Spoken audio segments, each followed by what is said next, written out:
नमस्कार। आज हम बात कर रहे हैं स्टीफन हॉकिंग की उस किताब पर जिसने सच में दुनिया बदल दी, a brief history of time. मुझे लगता है ये विज्ञान की सबसे जानी मानी किताबों में से एक है। हाँ बिल्कुल। और कमाल की बात यह है कि ये इतनी मशहूर क्यों हुई। सही कहा। इस किताब में हॉकिंग ने मतलब ब्रह्मांड, ब्लैक होल, समय, अंतरिक्ष, ये सब जो सुनने में इतने मुश्किल लगते हैं, हाँ, बहुत जटिल विषय है ये। उनको इतने सरल तरीके से समझाया है कि लगता है कोई भी समझ सकता है। ऐसा लगता है जैसे कोई हमें गाइड कर रहा हो। बिल्कुल, एक तरह की यात्रा पर ले जाते हैं वो, बिग बैंग से शुरू करके, मतलब जब ब्रह्मांड बना, हाँ, शुरुआत से लेकर शायद समय के अंत तक भी। सही। और इस यात्रा में वो सीधे बड़े सवालों पर आते हैं। जैसे पहली बात तो बिग बैंग थ्योरी, हमारा ब्रह्मांड आखिर शुरू कैसे हुआ। ये हमेशा से एक बड़ा सवाल रहा है, वो गरम घना बिंदु वाली बात। हाँ, उसी से सब शुरू हुआ। और फिर आता है समय का कॉन्सेप्ट, ये भी बड़ा दिलचस्प है। समय। हाँ। किताब में ये सवाल भी है कि क्या समय हमेशा आगे ही बढ़ता है, मतलब क्या ये पीछे जा सकता है कभी। है ना, सोचने में अजीब लगता है, पर हॉकिंग ने इसे सिर्फ कल्पना की तरह नहीं देखा। अच्छा। मतलब उन्होंने इसे वैज्ञानिक नजरिए से देखा। हाँ, भौतिकी के नियमों के हिसाब से इसकी संभावनाओं पर बात की। और फिर जाहिर है ब्लैक होल्स, अंतरिक्ष की वो रहस्यमयी जगह हैं। ब्लैक होल्स, इनके बारे में तो बहुत उत्सुकता रहती है, जहां गुरुत्वाकर्षण इतना ज्यादा है कि रोशनी भी वापस नहीं आ सकती। बिल्कुल। और हॉकिंग ने तो इनके बारे में हमारी समझ को बिल्कुल बदल ही दिया। उन्होंने ऐसा क्या खास बताया था ब्लैक होल्स के बारे में, मतलब जो इतना बड़ा बदलाव लाया। देखिए, सबसे मशहूर चीज तो शायद यही थी कि उन्होंने कहा ब्लैक होल पूरी तरह से ब्लैक नहीं होते। पूरी तरह ब्लैक नहीं? इसका क्या मतलब हुआ? मतलब उनसे भी कुछ ऊर्जा बाहर निकलती है, एक तरह का रिसाव होता है, जिसे हॉकिंग रेडिएशन कहते हैं। ये उस समय की सोच के बिल्कुल उलट था। अरे वाह, मतलब ब्लैक होल से भी कुछ बाहर आ सकता है। हाँ, बहुत धीमी गति से।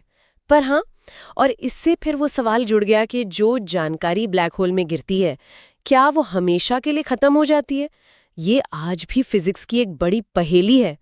ओहो, मतलब आसान भाषा में इतने गहरे, इतने बड़े रहस्य, और फिर वो एक थ्योरी ऑफ एवरीथिंग की बात, उसकी तलाश। हाँ, वो भी एक बहुत बड़ा आइडिया है।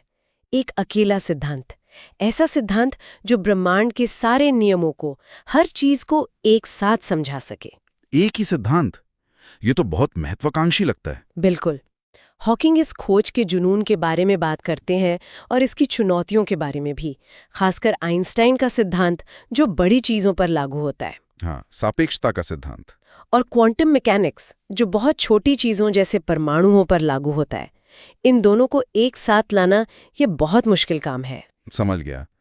तो ये सिर्फ विज्ञान की ही बातें हैं या इसमें थोड़ा दर्शन, फिलॉसफी भी है, जैसे सृष्टि की रचना में ईश्वर का रोल या विज्ञान का रोल? हाँ हाँ, बिल्कुल है। हॉकिंग इन बड़े दार्शनिक सवालों से पीछे नहीं हटे। वो पूछते हैं कि अगर हम ब्रह्मांड को पूरी तरह समझ गए तो क्या फिर ईश्वर के लिए कोई जगह बचेगी।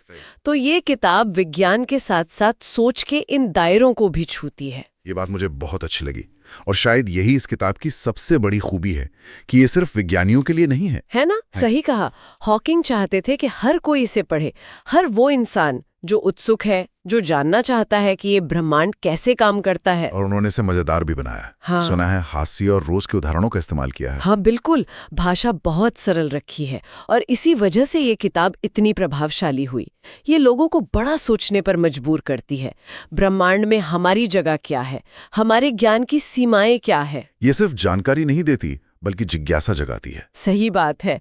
तो अगर सोचा जाए ये किताब किन लोगों को सबसे ज्यादा पसंद आएगी या किसके लिए सबसे फायदेमंद है, मेरे ख्याल से तो हर उस व्यक्ति के लिए जो कुछ नया सीखना चाहता है, आसान भाषा में, छात्र हों या वो लोग जिन्हें विज्ञान में रुचि है। हाँ, या बस वो लोग जो रात को तारे देखकर सोचते हैं कि ये सब क्या है। बिल्कुल, जो लोग अंतरिक्ष और समय के बारे में सोचते हैं, जिनके मन में सवाल उठते हैं, उनके लिए बेहतरीन किताब है। तो इस पूरी चर्चा को समेटते हुए एक आखिरी सवाल मन में आता है, जो हॉकिंग की पूरी जिंदगी की खोज से भी जुड़ा है। हाँ, पूछिए। क्या आपको लगता है विज्ञान कभी वो थ्योरी ऑफ एवरीथिंग ढूंढ पाएगा, एक ऐसा सिद्धांत जो हर भौतिक नियम को समझा दे, या फिर कुछ रहस्य हमेशा हमारी समझ से परे रहेंगे? ये तो मिलियन डॉलर सवाल है ना। सोचने वाली बात है। शायद कुछ पहेलियां हमेशा रहेंगी, या शायद हम उस थ्योरी के बहुत करीब हों, कौन जानता है।